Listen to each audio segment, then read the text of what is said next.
Yeni bir ortaya. Mustafa Bey, telefon numaranızı söyleyebilir misiniz? Yanınızda mı telefonunuz?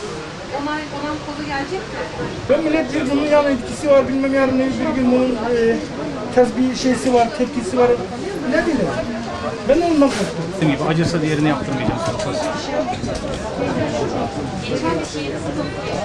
teşekkür ederim. Sağ olun. Önce şimdiye kadar neden kaldınız? Neden aşı olmadınız şimdiye kadar? Zamanım olmadı. Evet. Bazı tereddütleriniz de var mıydı? Vardı.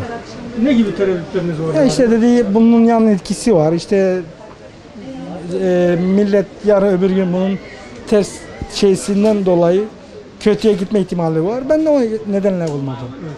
Peki şimdi nasıl karar verdiniz olmaya?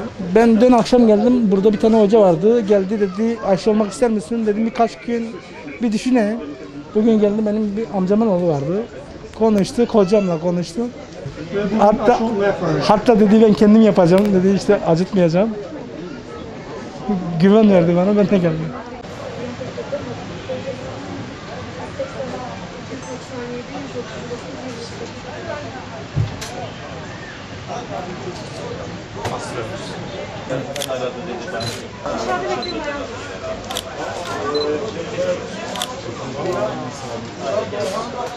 Şu an iki şeye ayırt etmek gerekiyor. Aşı karşılığı çok düşük Türkiye'de ama aşı tereddütü hekimler dahil, sağlık çalışanları dahil bazen yaşamaktadır.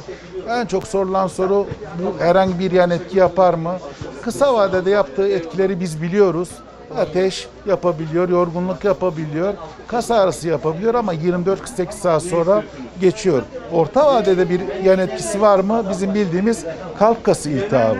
Yalnız kalp kası iltihabı aşıdan sonra olma ihtimali, eğer koronavirüse kapılır iseniz koronavirüse bağlı olan kalp kası iltihabı yaklaşık 100 kat daha fazla.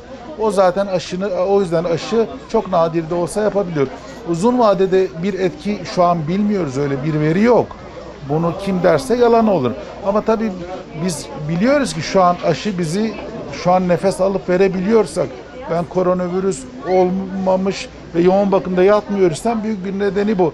Şu an yoğun bakımda yatan koronavirüs hastalarının büyük bir çoğunluğu aşı olmayan kişiler. Hatta yoğun bakımı gezdiğimizde bir teyzeme sorduğum zaman niye aşı olmadın teyze? Bak şu an nefes alamıyorsun, cihaza bağlısın veya yorgun düşüyorsun. Oğlum ben nereden bileyim? Benim çocuk beni getirmedi, benim nefessiz kalacağımı, yoğun bakımda kalacağımı deseydi ben niye olmayayım diyenleri görüyoruz. Aslında hep yanlış bir algı var. Kısırlık yapar diye bir algı var. Bununla ilgili hiçbir veri yok. Ben çocuk hekimiyim. Aşılardan sonra hiçbir dünyanın ülkesinde bir nüfus azalması yok. Türkiye'de her gün 1,5 milyon doğum oluyor. Bunlara da aşı vuruluyor. Kısırlık olsaydı nüfus azalırdı ama nüfus her yıl 1,5 milyon Türkiye'de artıyor. Bu nedenle aşılar kısırlık yapmaz. Böyle bir veri yok. Diğer bulgularda uzun vadede 20 yıl sonra nörolojik sarı hastalığı yapar. Bununla ilgili hiçbir veri yok. Bilimsel veri olmayan bir takım inançlara inanmamalıyız. Şu an bilim adamları, ben dahil, aşıyı öneriyoruz. Sağlık Bakanlığı öneriyor.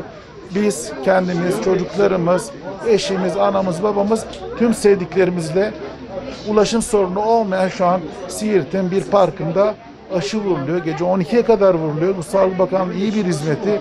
Herkes hizmet peşinde ve hastalarda aşı olmayı bekleyenler de buraya davet ediyoruz. Şu an aşı tedarik sorunu da yok. Önceden 3 ay önce bize ne zaman sıra gelecek diye düşünüyorduk. Şu an sıra var ve ayağımıza kadar Sağlık Bakanlığı getiriyor. Biz Sağlık Bakanlığı ve yetkililerine, çalışanlarına teşekkür ediyoruz.